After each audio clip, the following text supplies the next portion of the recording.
The famous one was Mo Salah, of course. It's very easy to talk about this player today. And it was summer 2017. And again, full credit to Jurgen, and it kind of shows what sort of a leader he is, that we were always backroom staff and never said anything. He was front of house. And had he wanted to take full credit for Mo's signing, we wouldn't have said anything. We'd just be happy that the player succeeded. But the sort of person Jurgen is, he did give credit where he didn't have to. And so his preference was Julian Brandt, who was an attacking midfielder at Leverkusen. Hindsight bias is a terrible thing. So people have said to me, you compare Brandt and Mo today. There's miles between the two. But at the time, they were among the best young forwards in Europe. Not so much between them. Mo just fit our style much better. We did rate him higher, and he played in the right role, so that sort of wide forward role. Brandt could play there. He's more of an attacking midfielder. Now, Jurgen, being German, knew that market really well, had his own network in Germany, giving really positive reports about Brandt. And we kind of agreed. It was like, yeah, he's a great player, but if you look at the price point, it's higher. The performance is lower, and the ceiling for Mo was also higher. So what in the data showed you the ceiling for Mo was higher? So players go through an aging curve. So start playing in your late teens, early 20s, your performances typically aren't the highest level. Those performances improve with experience of playing against top level opposition, typically till you're about 27. Centre-backs skew older, wingers skew a bit younger. And then the performance sort of slowly declines. And Mo was just on a trajectory that said, okay, it was a good case scenario. He could be one of the best players in the world. So I think we rated him above Premier League average at the age of 24 when he was playing in Italy. And you just sort of list who are the under 24 wide forwards who are above average and not already playing for a Champions League club. And it was Mo. That was it. Yeah. It's quite unusual for that to happen. And then the price point was low for two reasons. Roma were in financial distress, so that market knowledge was really important. And that's that's my colleagues at the club. That's our analysis didn't say Roma are in financial distress. And the other factor was he failed at Chelsea. So when we signed Mo, I remember saying to my boss, I can't believe that. Why aren't Arsenal and Chelsea, well, obviously not Chelsea, why aren't Arsenal and Man United in for him? And I don't know if it's true or not, but his idea was Mo had been tarred with this brush of failure at Chelsea. If you look at it, he was behind Eden Hazard in the pecking order. Of course, you're not going to start as a 21-year-old if Hazard's first choice. Mourinho was the manager. Mourinho likes older, experienced players. Those two things kind of explained why he didn't play at Chelsea. But those sort of broad brush dismissals of players must be common within football. So I'm interested in how do you push somebody to dig that bit deeper and think about some of those perspectives you've just offered? Yeah, it's a challenge, and quite often people don't dig deeper. If they did, it would have been more difficult for us to sign Mo. And I think that's where data helps, is it gives you an objective history to compare about. It's like, okay, he's failed at Chelsea, but this is the list of players that had similar performances to him at a similar age and a similar amount of experience. They're all hits, or they're 90% hits. So it gives you something to weigh that Chelsea failure against. And also, yeah, just even digging into the Chelsea failure is something I don't know. I think other people didn't do. Yeah. I think not just in football, but in life, doing something different sets you up to fail. And so the way to not fail and the way to sort of get your next job in football is kind of to do the same thing as everyone else is doing. Nobody gets sacked for employing IBM. Yeah. And signing Mo was something you could get sacked for if it didn't work out. Like we knew in Liverpool with the owners we had and with Jurgen as the leader that, it gives you that safety to make those braver decisions. But a lot of clubs, I sort of completely understand why you'd be reticent to sign Mo. And did Jurgen ever ask the question about Mo's struggles at Chelsea? No, that was the great thing about him not being a Premier League manager. He didn't have this fixation of they failed in the Premier League, or you have to have proven it in the Premier League before you can come to my club. A lot of our signings didn't have Premier League experience before they came to the club. And, Premier League experience reduces the risk, increases the chance of success.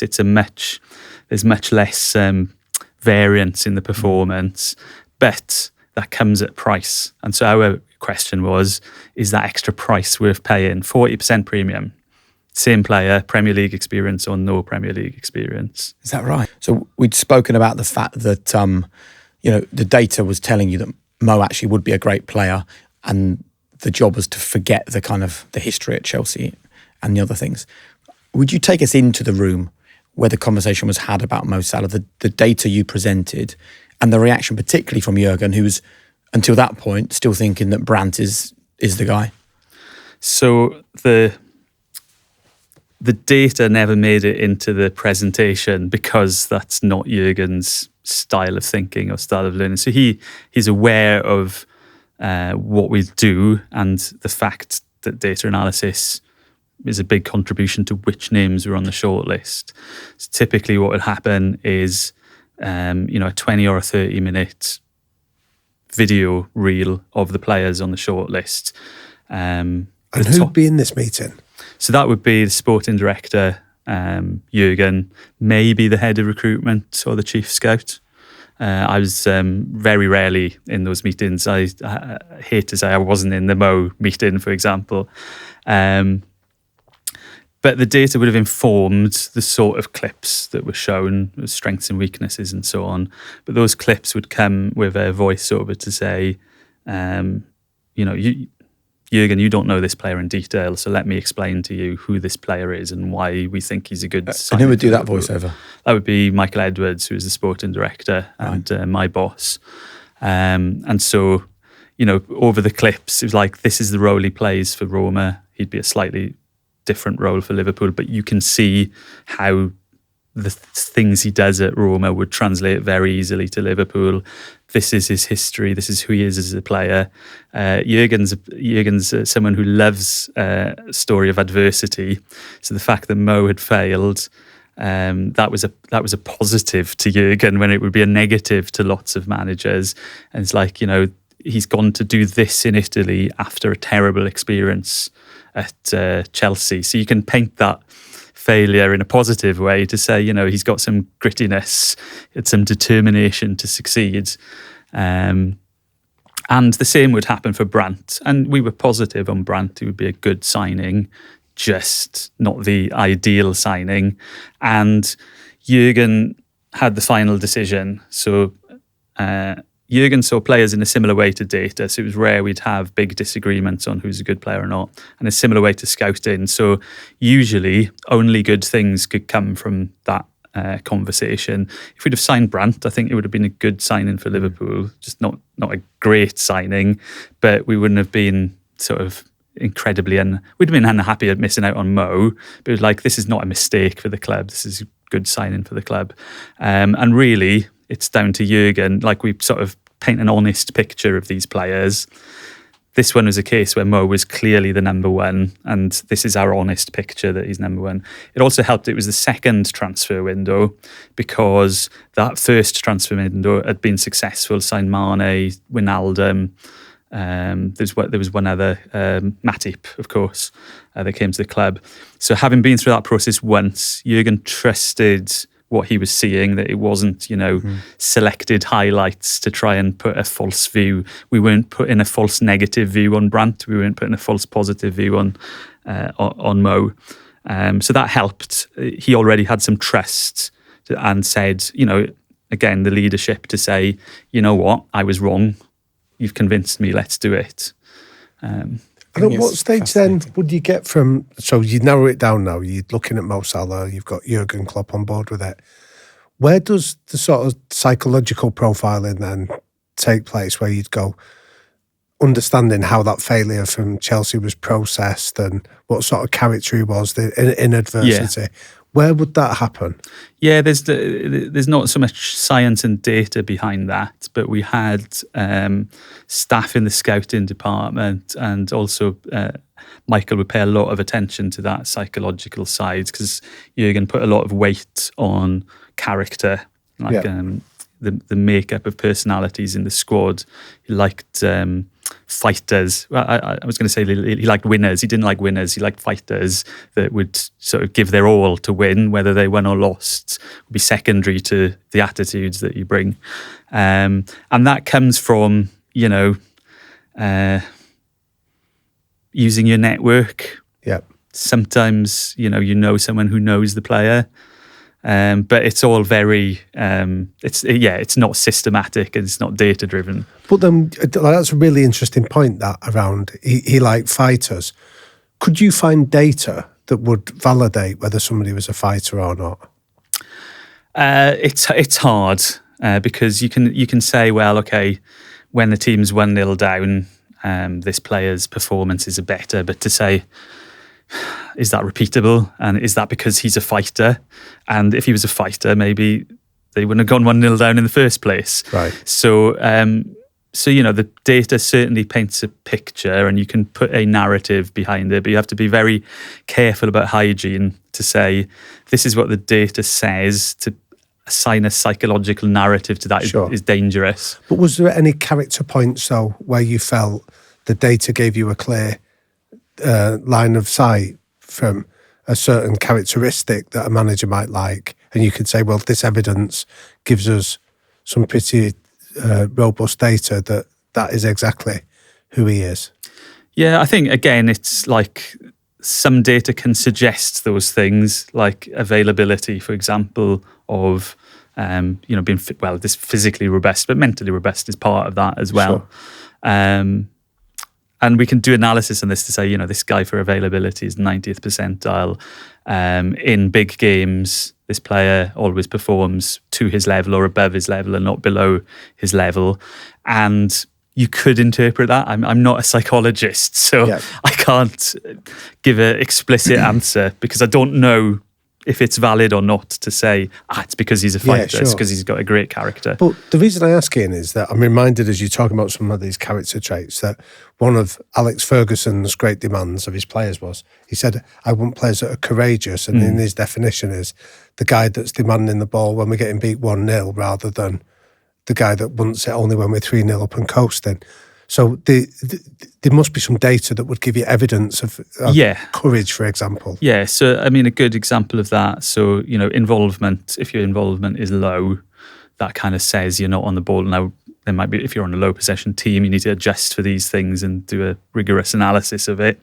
So not being involved very much, you could sort of say that's not the sort of player we want.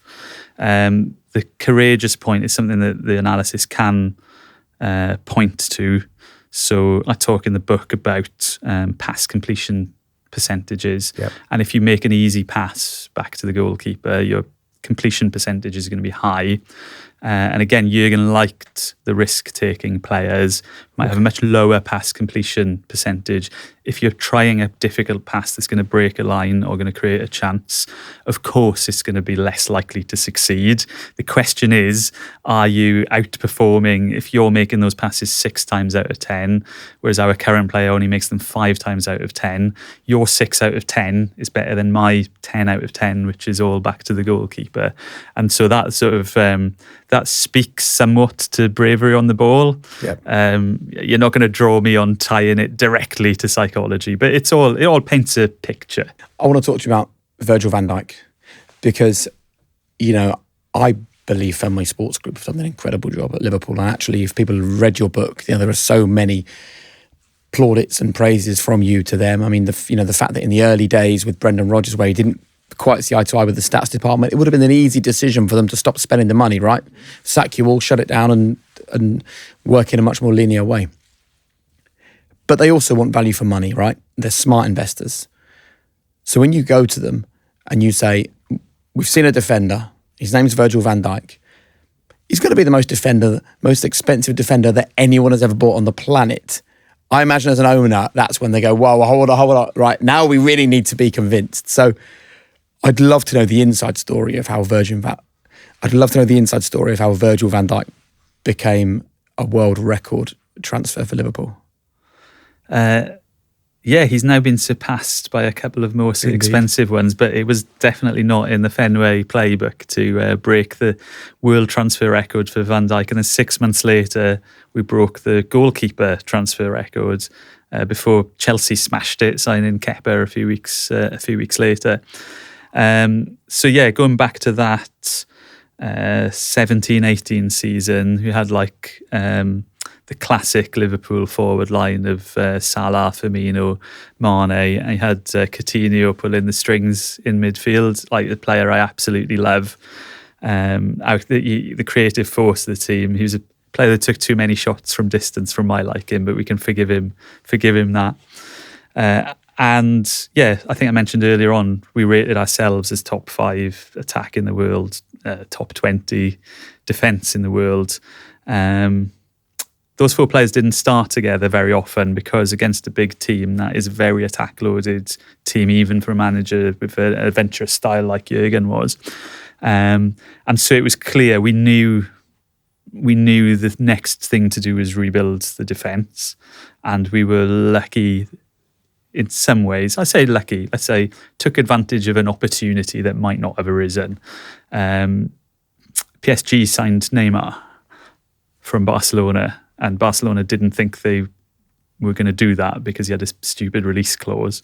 So Barcelona were desperate to sign a player. So that world record Van Dijk fee was paid for by Coutinho going to Barcelona. So it was effectively a swap of a world-class attacker, but we already had 3 others at the club. We were in quite a good position in attack. Swap that one world-class attacker for 2 world-class defenders, Van Dijk and Alisson. And that's a big call, because I'm sure the data would have said you can't get rid of Coutinho. He pulls the strings in the team. Is that right? Yes, but there's this concept in football, as in many areas of life, of diminishing returns. And so for every extra attacker you put on who wants to take a shot, if you say Coutinho takes 5 shots a game, that's too high. Coutinho takes 3 shots a game, Mo takes 3 shots a game. You put them on the pitch together, you're not getting 6, you're getting like 5 or 5.5 because they take shots from each other. So because our attack was so loaded, there was a diminishing returns. It was hard for us to put, well, I didn't have to do it, thankfully. It was hard for Jurgen to put all 4 players out on the pitch at the same time.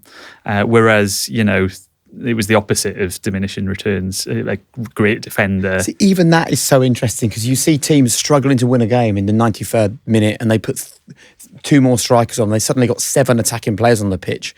The pundits and the commentators go, well, they might score now. They've got 7. What an attacking team it is. But of course, it's not like that, is it? It's not like 4 times more attacking than it was 20 minutes ago. Yes, so someone needs to load the bullets for the strikers to fire the gun, in the old phrase.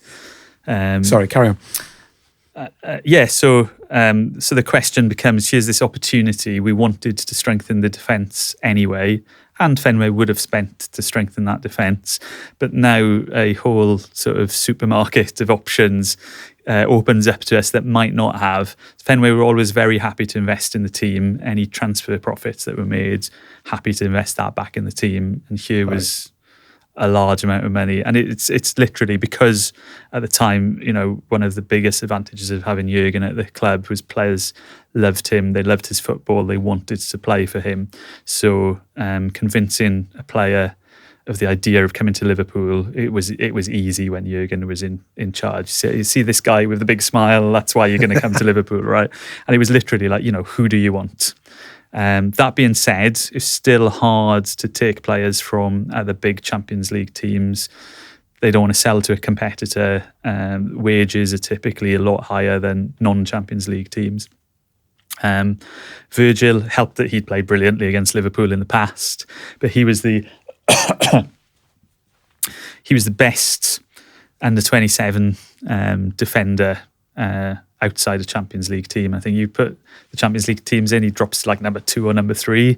Like, how is this guy not already playing for a top Champions League team? And why do you think that was the case? He kind of he took a long time to come to the boil, so he was probably underrated a little bit at Celtic. And at Celtic, it's hard to measure defenders. So you don't have to defend; you just got the ball for 90 minutes, and so you only really see games against Rangers, games in Europe, where Celtic are now huge underdogs. And so you're not really seeing the set of things he has to do in the Premier League. I spoke before about the Premier League premium. If he was in a big German club or a big Spanish club, or, a medium-sized German or Spanish club, we'd have seen the sort of challenges he has to face in the Premier League a lot more. So Southampton, great recruitment from them, but his seasons at Southampton really gave the evidence to show he's a great defender, playing above Southampton's level. So he was 26 when we signed him, and so a late developer really. I think even the previous season at Southampton, we thought he was really good. It was quite funny that Fenway. There was an informal ban on signing players over the age of 24. A lot of our good signings, Mo was 24, Sadio was 24, Firmino was 24, Robertson was 23 or 24, Matip was 24. As you know, I can just. And why was that the case? So that came from the top. The smart people that run the group. If you look at performance, and we spoke earlier about the aging curve, you get increasing performance to the age of 27, then it plateaus. It doesn't really decline very much. It's kind of like the minutes that decline more than the performance. So if the players can stay fit, they're going to keep producing for you into their 30s. And then there's also a transfer fee. So the idea is younger players command lower transfer fees. We sign them before their peak players. We can develop them to their peak and then take the maximum credit or the maximum amount of performance from the players. If they're signed when they're 24 or younger, there's a chance after 2 years, like happened with Coutinho, that a big club comes in with a transfer offer, and that gives you the sort of luxury of saying you can take a transfer profit on this player or continue to get performance on the pitch out of the player, whichever is the most important thing to the club at the time. So you look at 2018 and transfer profit for reinvestment was the most important thing. You look at, I helped with the previous Mo renegotiation to take him through to the age of 33. And at that point, the correct decision for Liverpool was just to maximise the amount of performance you get out of Mo. If you sign a 24-year-old, you've got the luxury of, either option. You sign a 27-year-old, you're not going to take a transfer profit. If you sign a 21-year-old, you have to sort of be more patient with that player as they improve with the team. So you were having to convince them then with Virgil to break the world record at the time. Yeah. And that he was over 24. So how did that come about? And was there ever a chance that you don't sign Virgil because of his age? Yeah, I remember one of the owners saying, I don't know why are we looking at under 27? That's a really weird thing to do. In our defence, well, why were we looking at under 27? Because we really wanted Virgil. But in our defence, centre-back skews old. So centre-backs top ones continue producing into their mid-30s. I was impressed at how long Thiago Silva kept going at Chelsea. He was always a brilliant player. But I was thinking, come on, surely not another season out of him. So centre-backs skew older, and because of that, you can say 26 in centre-back years, a bit like dog years. 26 is 24 in forward years. We're going to get plenty of years out of him. There were 24-year-olds on the market that were for a lower transfer fee, maybe higher wages. So always look at the all-in cost. Journalists concentrate on the transfer fee, but it doesn't matter how you spend the money, it's the all-in cost. So that combination, the high transfer fee, the wages were high as well, but maybe not as high as a player coming from a current Champions League team. So I'm interested that you were involved in the last negotiation of Mo signing up until the age of, what was it? 30? So he was 31 to 33, I think. So given the high-profile discussions that have been taking place this season, where he's now 33, I know you weren't there at the club, but I'm interested in what are the kind of questions you'd be firing back into the decision makers to help them make a more informed decision. Yeah, I mean the parameters will have changed, but I'm going to guess that the decision-making process was going to be very similar to what it was on the previous renewal. And the question I was asked, again, it's about, Mo's a world-class player today, but we're going to pay for him for 2 more years, and we the club care about that second year as much as we care about the first year. So what does that look like in terms of performance? And I was, because of the position Mo plays, and because, winger or wide forward tends to skew a bit younger, I was convinced the answer was going to be, don't renew his contract, spend the money elsewhere. The 2 problems with that were, as a world-class performer, you cannot replace his level of performance. So if you're going to spend that money elsewhere, you're going to have to accept that next season, the season after, you're going to have someone not as good as he is today playing in that position, even if they're going to get better in the future. And then the piece that was a surprise to me, I looked at Mo's cohort, his peer group, and I was really surprised to see the top-end forwards, the really top-end forwards who've got a history of robustness and availability, playing 3,000 minutes a season. The vast majority of them kept on going for another 2 seasons. So if you look at Mo's peer group, I can't remember all of the names, but the ones that I do remember were Ronaldo, kept going for years. Benzema kept going for years. Lewandowski kept going for years. I was like, I didn't expect that to happen. That's why you've always got to look at the data.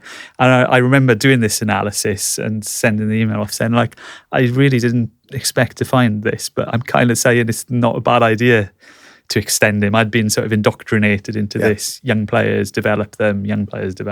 But in that special case, it wasn't this is a 100%, you have to do this. It was this is not a bad business decision. It's not a bad sporting decision to extend. And was Jurgen at that point going, look, I'll take the advice on whether we sign him or not? Or was he very much saying, this is Mo Salah, this player has to re-sign and you have to pay him what he wants to re-sign? Yeah, I mean, for a manager to, with all of Jurgen's sort of plus points, for a manager to willingly wash their hands of a world-class player, that just doesn't happen. Yeah. So Jurgen, I think it's safe to say, I can't remember what his view was at the time, but I think it's safe to say he was in the pro-extension camp. If you're enjoying this episode with Ian, check out the full-length conversation on the High Performance app, where we go deeper into Liverpool's player recruitment, performance analysis, and the costly transfer mistakes that went against the data insights. It's out right now on the High Performance app or wherever you get your podcasts.